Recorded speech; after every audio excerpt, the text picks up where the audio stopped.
Boa noite, Guarulhos, ao vivo e a cores. Obrigado pela sua audiência com o meu amigo Lucas Braga e Felipe Põe, a dobradinha de sucesso da TV Guarulhos. Vamos aos destaques do portal de notícia guarulhosendestaque.com.br, trazendo muita informação para você.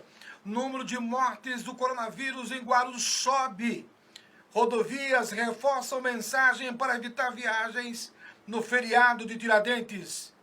Melhor você evitar os comércios de muitas aglomerações. Essas e outras notícias no portal guarulhosendestaque.com.br. O nosso convidado, professor Devanilson. Boa noite, professor. Boa noite, Geraldo. Boa noite, telespectadores. É muito bom estar aqui com você. Com a direção do Fernando Malo, desde já obrigado pela sua audiência. Professor, na semana que passou, nós tivemos 2 episódios envolvendo 2 empresários da cidade de Guarulhos que foram em busca daquilo que o governo federal prometeu, que são os financiamentos emergenciais. E aí, tanto o Júnior Araújo, presidente da ZEC, quanto o Celso Masson foram em busca desse crédito e bateram a porta fechada. Evidente, se empresários de sucesso como esses 2 tiveram essas dificuldades, imagine o cidadão comum. Como é que o senhor avalia o que aconteceu com esses 2 empresários?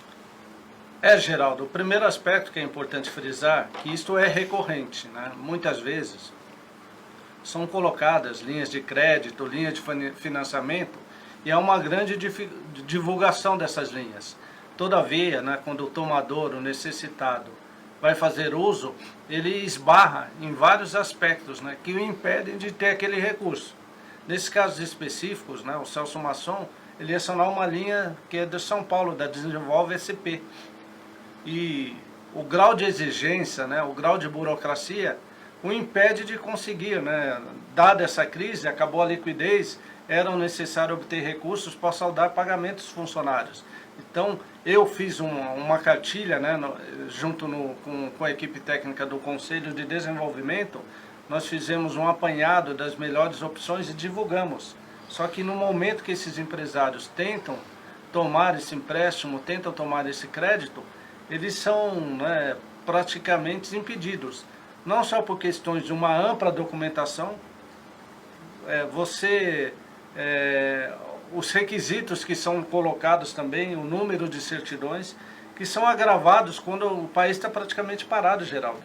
Então hoje você tem muita dificuldade em termos de você fazer a junção, né, fazer todo o documentário, né, o portfólio de documentos para que você consiga esse empréstimo. E dada a necessidade, né, a crise ela não foi planejada, né? Ela apareceu de repente, esse empresário, né, que tem todas os seus compromissos, ele se viu numa situação quase desesperadora. Esses 2 são casos emblemáticos, você citou, né, são 2 empresários reconhecidos e de sucesso na cidade, mas eu acredito que vários outros. Eu até pedi para que um empresário, amigo nosso, que foi o próprio Adilson 40, também tentasse fazer uma simulação de um empréstimo e o resultado também foi negativo. Mesmo você passando alguns conhecidos, né, da Desenvolve, pessoas que você tem contato, a dificuldade foi muito grande. E aí quando você questiona essas pessoas que estão operando, né, por que não sai o crédito, ela fala, é o sistema, não tem como você modificar. Agora, professor Devanilson, outro posicionamento que eu acho que faltou habilidade, não sei de quem, não sei se do Sim Comércio, eu acho que não, da ACE, também eu não quero aqui ser juízo de ninguém. Agora, é estranho o comportamento dessas 2 entidades de classe. Eu vi o doutor Reinaldo Seno tomar a frente, ir nas redes sociais, reivindicar. Não vi a associação comercial fazer a mesma coisa. Parece que essas 2 entidades de classe estão falando línguas diferentes, professor? Geraldo, eu não vejo dessa forma. Eu acho que assim, as entidades elas têm um compromisso de estar representando os seus associados. A associação comercial também, logo no início, eu acho que foi a primeira entidade que levou um documento. Ela levou um documento ao prefeito, colocando uma proposta de retomada, né? Eu acho que foi o próprio Silvio que entregou essa documentação. Então, assim, baseado naquele momento, né, eles fizeram uma previsão, também não tinha como termos, né, sabemos a intensidade dessa crise, mas eles tentaram dialogar, eu acho que eles levaram o documento. E agora o Sena, o Reginaldo Sena, né, o Reginaldo é uma liderança, né, ele tem aquele perfil de ser um ativista, ele também está levando a documentação, ele está se baseando em algumas premissas, né, que você pode discutir as premissas, né, Geraldo? Mas não dá para contestar a questão da liderança e essa necessidade de retomada. Como são entidades que representam, não, um grupo, né, de empresários que estão em situação, né, o contexto colocar esses empresários numa situação bastante desfavorável, eles necessariamente têm que fazer essa movimentação. Eles estão tentando, né? O que dá para entender, assim, são pessoas com bons princípios que estão pensando no bem, né, do grupo de associados, que deve ser dessa maneira, e também na economia da cidade. Olha só, o presidente Bolsonaro, nesse final de semana, discursou em Brasília para manifestantes que pediam intervenção militar. No dia do Exército, o presidente falou à multidão que criticava o Congresso Supremo. Foi a maior aglomeração na qual ele esteve desde o início da pandemia, contrariando orientações da OMS. Ministros mais próximos temem que a atitude piore o isolamento do presidente. Haja visto que, nessa segunda-feira, ontem, 20 governadores apoiaram a decisão do Maia, porque o presidente criticou o comportamento do presidente da Câmara dos Deputados. Como é que você vê um comportamento do líder não, mas o presidente da República indo na contramão, se é que eu posso falar isso, porque daqui a pouco vão me criticar nas redes sociais, mas eu estou falando aquilo que dizem a Organização Mundial da Saúde, aglomerações, e aí ele briga com o Congresso, vai para a galera. Isso é o comportamento de um presidente, o professor? Geraldo, efetivamente, né, a gente tem que ponderar, né? Eu acho que o cargo exige uma liturgia, né, um comportamento adequado. Eu acho que ele pode ter até vontade de estar no meio do povo, né, de ter essa convivência mais próxima, mas isso não pode ser feito enquanto revestido da figura de presidente da República.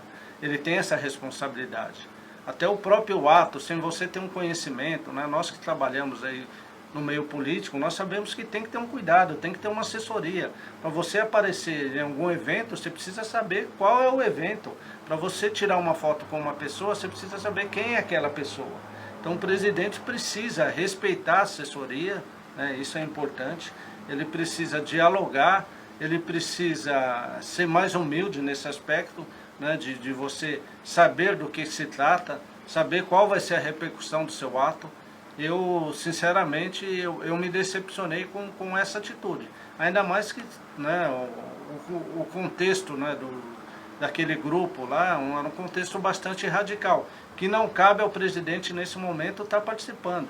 E ainda ele fez questão de fazer um discurso, né, que esse discurso foi interpretado como? Foi como um apoio ao evento.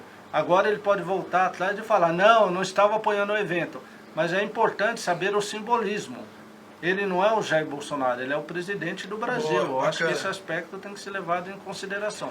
Professor Devanilson, desculpa, pode concluir. Então, Geraldo, a minha opinião pessoal é que o presidente Jair Bolsonaro, você precisa respeitar a sua assessoria.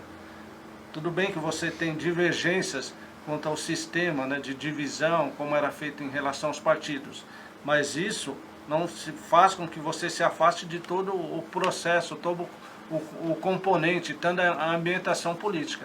Isso é importante você considerar. Olha só, o Brasil tem 2.462 mortes e mais de 38 mil casos de coronavírus.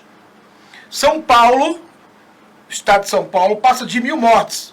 Primeira vítima foi registrada há 32 dias.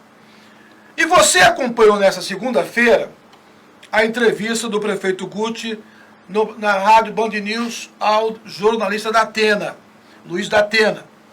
Amanhã, quarta-feira, teremos aí a possibilidade de mudanças no decreto que deve sair. Você acredita que atividades como salão de beleza, padaria, restaurante, concessionárias de carro, devam abrir faccionado com horários predeterminados? Geraldo, eu acho que você tocou em vários aspectos, né, que compõem, né, o nosso pensamento. O primeiro aspecto, né, é importante a gente destacar que não existe uma dicotomia, um conflito que tem entre a questão da saúde e a questão da economia. Sim. O próprio ministro da Saúde da Alemanha, né, que é um país que é referenciado com muito sucesso, ele falou que é impossível você tratar das duas formas desassociadas. Você tem que estar olhando para os dois ao mesmo tempo, porque saúde demanda recursos, né? E as pessoas, para poder desenvolver atividades, precisam ter saúde. Então você tem que olhar de forma integrada. Eu acho que o prefeito hoje, na entrevista, ele, né, deu essa visão bastante positiva, que ele é sensível ao processo. Então, assim, no primeiro momento, né, quando surgiu, não sabia o que é esse vírus, então, no primeiro momento, você tem que estacionar, para dar segurança para a população. E agora ele já começa a pensar numa perspectiva de como você vai estar retomando a economia. Eu acho que você citou algumas atividades aí que são plausíveis de estar retomando com os devidos cuidados, né?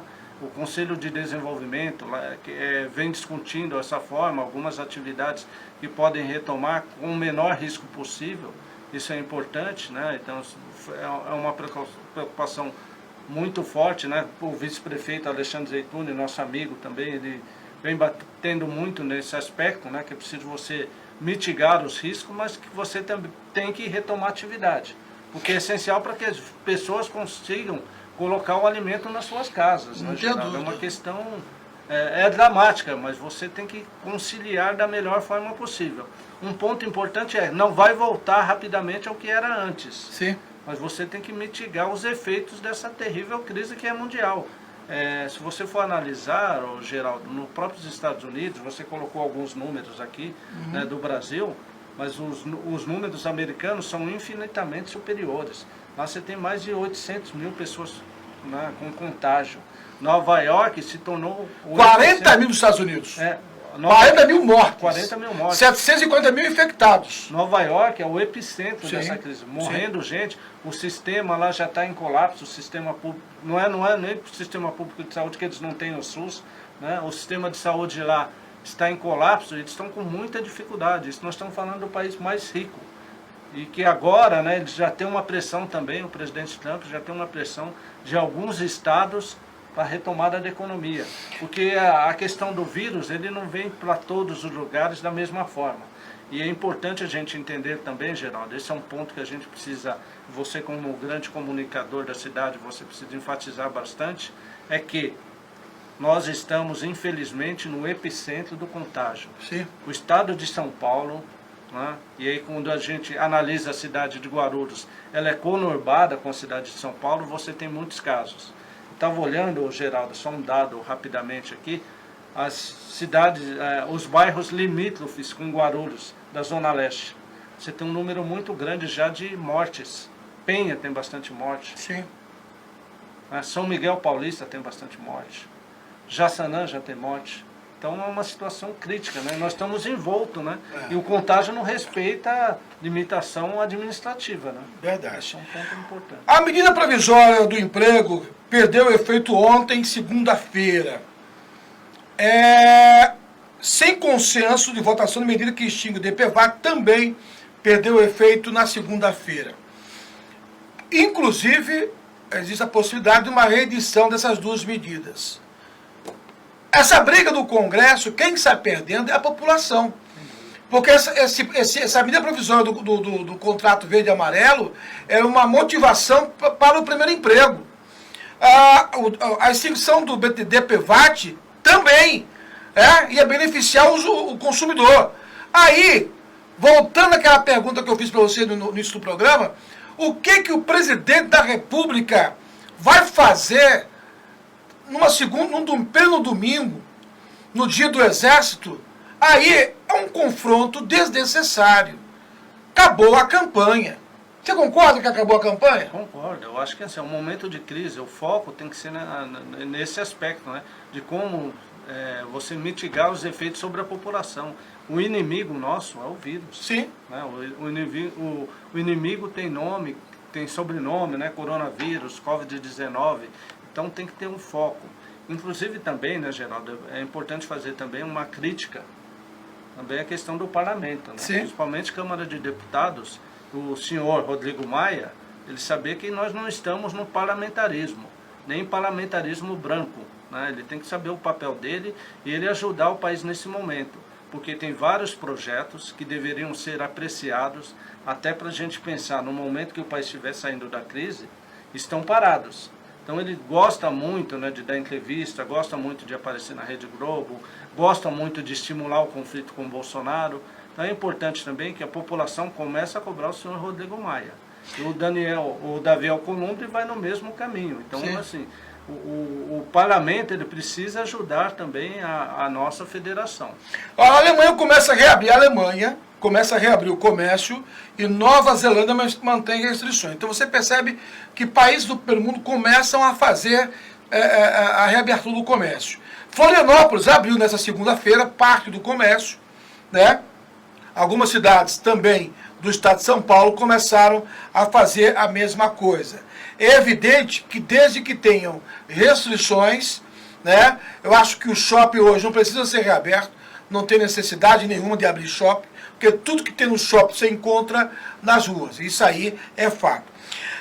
Antes de ir para o intervalo, eu vou deixar aqui uma pergunta para o professor.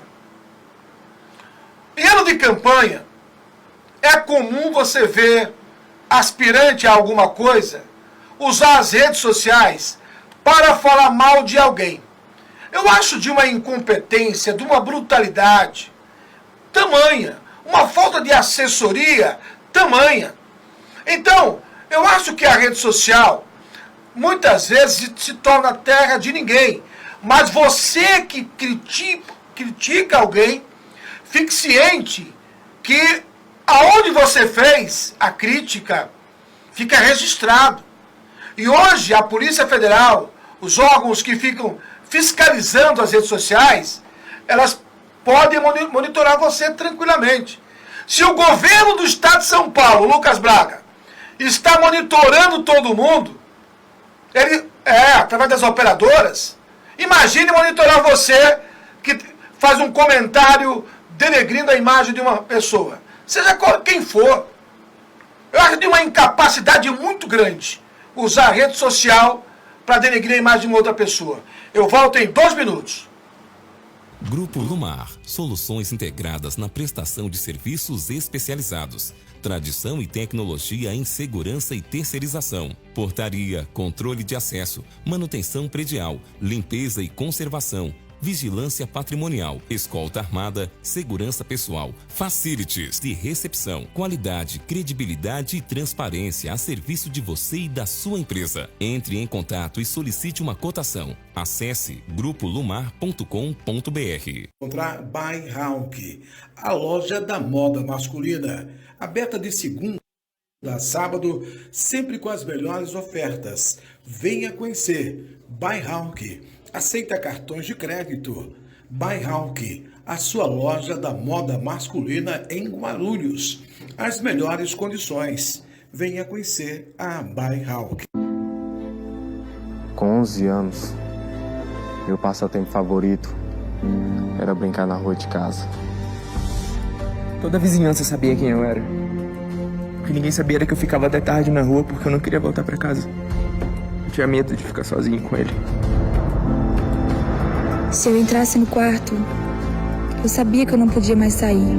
Tinha que ficar na cama, onde o espaço era pequeno e apertado demais para 2 pessoas.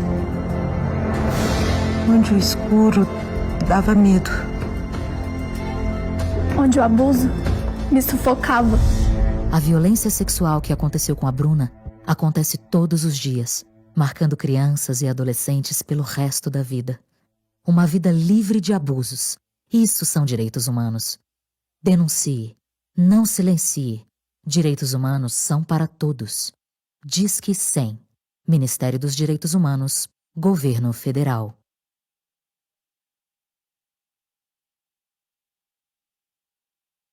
Estamos de volta ao vivo e a cores com o Debate Guarulhos, conversando com o professor Devanilson, o nosso colunista de toda a semana. Professor, eu terminei o primeiro bloco falando... Gente, engasguei aqui agora. Falando da questão das redes sociais, que as pessoas utilizam a rede social, e eu acho de uma incapacidade para denegrir a imagem de alguém. Se você quer falar mal de alguém, chegue pessoalmente. Sabe, eu quero falar com você. Olha, eu não concordo com o que você fala, com o que você escreve. Seja homem, professor. Esse é um tema, né, Geraldo? Esse é um tema que a gente vem tratando com certa recorrência. Eu acho que as pessoas precisam saber que nas redes sociais elas estão se expondo, né? Então, quando a pessoa é muito agressiva, comete uma agressão, isso depõe contra ela, né? Várias pessoas estão vendo, e eu vou ser sincero, Geraldo, eu não admiro nenhuma pessoa que entra numa rede social para agredir uma outra pessoa. Eu acho que a discussão deve se limitar sempre aos argumentos, aos temas, mas de forma respeitosa. Todos devem ser respeitados.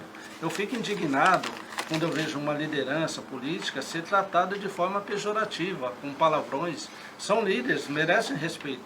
A gente precisa, né, preservar aqueles que foram eleitos. Isso é o princípio da democracia. Então, quando se tem uma pessoa, né, que entra numa rede social para denegrir para outras pessoas, né, tem um prazer de disseminar informações falsas, isso vai contra, né, todo o princípio de conhecimento, toda mínima condição de você trazer algum benefício para a sociedade. Então você, como, né, uma pessoa que está recebendo essa informação, está sendo enganado, está sendo prejudicado. Então as pessoas têm que ver que hoje, Geraldo, você colocou muito bem, hoje você tem monitoramento de local, hoje o governo do estado está fazendo isso, sim, mas que não é uma prática só do governo do estado não, a China fez isso também para monitorar, sim, todos os países estão fazendo, e você tem, né, a questão de recursos humanos que entram nas redes sociais para ver o perfil das pessoas, contratação de pessoas. Eu tenho uma experiência pessoal de uma pessoa que não foi contratada pela maneira como ela se postava numa rede social, Geraldo. Não conseguiu o emprego, tinha vários elementos que a qualificavam para o emprego, mas não conseguiu por informações que ela disponibilizou na rede social. Tá vendo? Então esse elemento é importante. Pois é. Sinceramente, Geraldo, você que contrata muitas pessoas, você que é um empreendedor, eu acho que você não vai querer contratar uma pessoa que numa rede social fique tratando uma outra de forma pejorativa, com palavras não adequadas. Eu acho que isso depõe contra a pessoa. Eu sempre estou tratando, né, desse fato com muito cuidado, viu? Olha só, duas matérias, o UOL.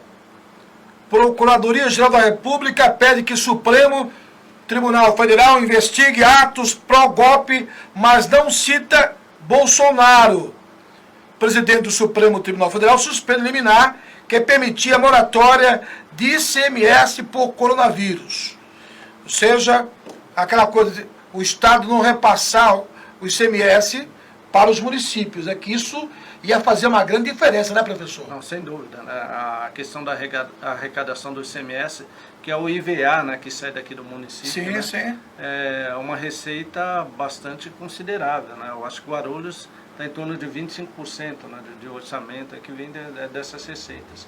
Então, é muito importante, né? E você não pode mudar a regra. É um momento difícil, né? Começar a ter essa briga, né, entre entes. Na verdade, você precisa de elementos de coordenação. Eu acho que desde o início fica evidente que nós precisamos, nesse país, nesse momento de crise, de muita coordenação. Coordenação entre os poderes, um respeitando o espaço do outro, né? Coordenação entre os entes, né, administrativos, Estado, Prefeitura e Federação. É isso que vai levar nós sairmos da crise mais rapidamente. Esse aspecto de elementos descoordenados é muito complicado, viu, Geraldo? A gente precisa ter um olhar atento sobre isso. Agora, aqui que nós falamos na abertura do programa, que eu citei aqui 2 empresários, aí a Casta também Mais um. Aliás, a Caixa teve na semana passada, encontrei um gerente que falou a respeito da dificuldade. Imagina, se o empresário não tiver nada, ele vai conseguir. E eu citei aqui 2 exemplos práticos, você citou 2 exemplos práticos. Agora, na matéria do UOL, a Caixa fala que tem 7 bilhões em crédito para microempreendedores individuais, micro e pequenas empresas. Muito bem. Aí, carência de 9 a 12 meses, pagamento até 36 meses, com taxa de até 40% menores. Os valores máximos estipulados para o crédito são de 12 para MEI, até 75 para microempresas e até para 125 mil para as empresas de pequeno porte. É evidente que até você, os documentos exigidos pela Caixa, vai chegar uma hora que você vai dizer assim, não quero mais não. Estou errado, professor. É verdade, o que ocorre? Você tem uma em relação à documentação formal e outras aos elementos acessórios. E aí a gente vai ser bem direto. Se você tiver algum tipo de protesto, que é normal nesse país, você tem muita arbitrariedade, um funcionário que entra com um processo, o empresário não vai conseguir obter esse recurso. A questão é, assim, as linhas de créditos são bastante convidativas, né? Você fica motivado a recebê-las, as condições são boas, são juros bons, o Banco do Povo está com boas condições também aqui do estado de São Paulo. Mas quando você vai efetivamente para obter esse crédito, você não consegue. São elementos complicados. E até comentando, né, Geraldo, não há uma realidade só do Brasil, mas que você precisa melhorar, né, essa dinâmica para que esses financiamentos, esses créditos cheguem na ponta, a quem efetivamente necessita. Porque muitas linhas de crédito, o governo destina 40 bilhões para empresas, sai essa notícia. Aí quando você vai ver, vão ser operados pelos bancos, porque ele não tem uma condição operacional. Aí os bancos vêm com todo aquele portfólio de documentação necessária. Aí você fala, mas por que os bancos pedem? Porque os bancos são obrigados, porque eles seguem critérios que são lá da Basileia, que ele precisa para ele ter uma classificação no Banco Central. Então, se você não tiver algo mais estruturante, que efetivamente lide como um momento de crise, as coisas não vão funcionar. Porque se no dia a dia, no cotidiano, você já tem dificuldade de efetivar uma operação de crédito, de empréstimo, imagina uma situação de crise. Você fez uma carta aberta lá, o Codicru fez uma carta aberta, me fala sobre essa carta. O Conselho de Desenvolvimento, né, ele foi definido, iria fazer uma carta, fez uma carta aberta a todo o sistema financeiro, a todo o sistema de crédito do país, solicitando que o empresário aqui de Guarulhos seja visto de uma forma mais simpática, de uma forma mais harmônica. E levantou vários elementos que podem facilitar essa relação. Uma das quais, que nós estamos falando, né, elementos, né, mais lógicos em termos de documentação, a questão da utilização do meio eletrônico também para você colocar documentos, sim, que sim. Você tem uma necessidade de locomoção, então você não vai conseguir toda hora lá no centro de São Paulo entregar documentos lá na Desenvolve SP. Então, todos esses aspectos estão nesse documento, né, um documento que foi feito pelos conselheiros, validados por eles. E nós estamos divulgando, inclusive, foi uma versão, foi para o próprio Banco Central, para que se tenha ciência desse documento, se tenha ciência dessa necessidade do nosso empresário e que surta, né, algum resultado que melhore essas condições. A gente precisa disso, viu, Geraldo? Eu não tenho a dúvida. Essa é a preocupação do empresariado e eu creio que é evidente que quando o governo vem com informações que tem linha de crédito, todo mundo vai lá.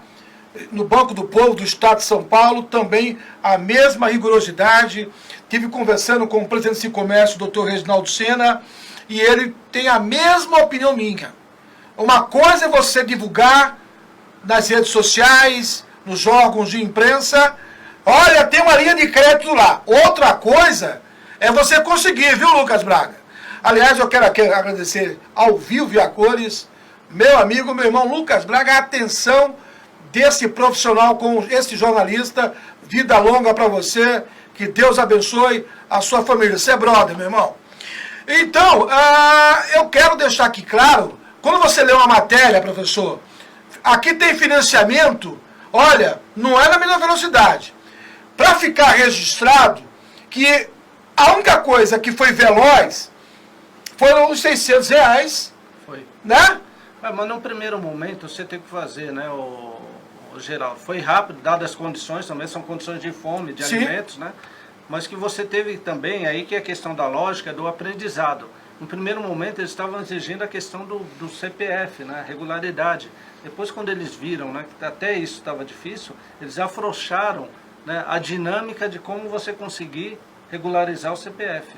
Né, colocar a questão da ferramenta eletrônica para que efetivamente chegue na ponta, porque senão não chega. Você tem que ter um sistema inteligente que esteja constantemente monitorando e olhando, falando, ó, nisso o empresário tem muita dificuldade, como nós podemos fazer para facilitar para ele, porque é uma condição especial, mas não está sendo feito isso. O que é feito? Você tem um sistema bancário, né, que tem que obedecer alguns princípios, né, logicamente, e que nesse momento de crise ele não está sendo flexível. Por mais que você veja na oferta os valores, né, que vão ser destinados, né, as condições de facilidade, a carência, tudo isso te encanta, te leva a querer aquele crédito, te leva a querer um financiamento, mas efetivamente você não consegue. Então ele fica, né, numa situação bastante complicada.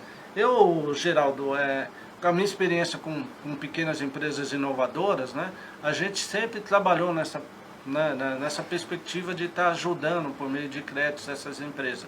E sempre foi dificultoso. Tá? Você tinha algumas regras até ilógicas. Por exemplo, eu vou dar um exemplo aqui para o povo entender. Incubadoras, né, se você tem empresas novas. Aí você tinha empresas lá até 3 anos dentro da incubadora. Só que quando era para conseguir o crédito, eles pediam para a gente, né, o histórico de 4 anos. Então era impossível você conseguir. Porque a empresa tinha no máximo 3 anos. E se pediu o histórico de 4 anos. E uma empresa que tem 1 ano de vida, o cara que abriu a empresa 1 ano atrás para ele conseguir se manter. Qual é o histórico que esse cara tem? Não comprou exemplo de ninguém ainda. Como é que o cara vai...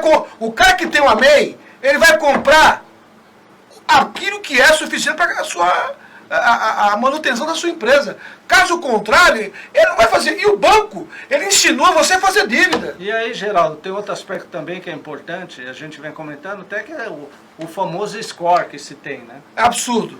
O score que é uma caixa preta, sim, você não sabe. Os critérios você não sabe. Então, você tem uns... E aí dá uma desculpa cômoda para quem não quer dar o financiamento, não quer dar o crédito. Ó, o seu score não atingiu. Mas o que eu faço para atingir? Não, o seu score não atingiu. E larga assim. Você não consegue abrir essa caixa preta, infelizmente. Professor Devanildo, as suas considerações finais, mais uma vez quero agradecer a sua atenção em dispor de tempo para conversar com esse jornalista. Geraldo, é sempre, né, prazeroso estar aqui com você, você contribui muito para a cidade, né, eu falo isso efetivamente, o bom jornalismo ele é importante para conflitar, né, com toda essa comunicação que a gente tem, né, infelizmente essa comunicação pesada, né, a situação que o país está passando não é fácil, mas eu vejo também como uma oportunidade do país sair melhor. Eu acho que um aspecto que a gente tem que considerar que é o que nós vivíamos também não estava coerente, não era uma situação boa. Então eu acho que vários aspectos nós podemos melhorar na questão do respeito às pessoas, no respeito às instituições, as pessoas terem mais sensibilidade, as pessoas se voltarem à questão dos aspectos que são importantes, a família, as amizades, a questão espiritual, né, a aproximação. Então esses pontos, né, eu acho que esse momento permite você fazer essa reconstrução na sua vida, é um caminho muito importante. Então fica essa mensagem que as pessoas se utilizem para que esse momento seja prazeroso. Eu estava conversando com meus 2 filhos, né, eu tenho 2 filhos e a minha esposa, eu falei para eles a seguinte situação: se Deus me desse a oportunidade de escolher mais 3 pessoas para eu ficar em qualquer lugar do mundo, eu iria escolher vocês 3. Então, como nós estamos aqui, eu sou uma pessoa feliz. Obrigado, professor Devanildo. É Devanildo ou Devanilson? Devanildo. Devanildo. O Devanilson eu gosto porque lembra do meu irmão que se chama Denilson. Então já é um elogio. Você sabe que a minha Mandar esposa... um abraço pro Denilson aí, meu irmão. Você sabe que a minha esposa me corrige toda hora que eu erro o seu nome, né? É verdade. Eu assisto o programa, você vai interagir com o professor, você erra o nome do professor, eu digo é para dar um tema para ele abordar mais na próxima pergunta. Obrigado demais pela sua entrevista. Com a assistência técnica de Lucas Braga, o super campeão, e o meu amigo Felipe Poi. Filipão! Com a direção geral do Fernando Mauro. Obrigado pela sua audiência, sempre ao vivo e a cores. Boa noite.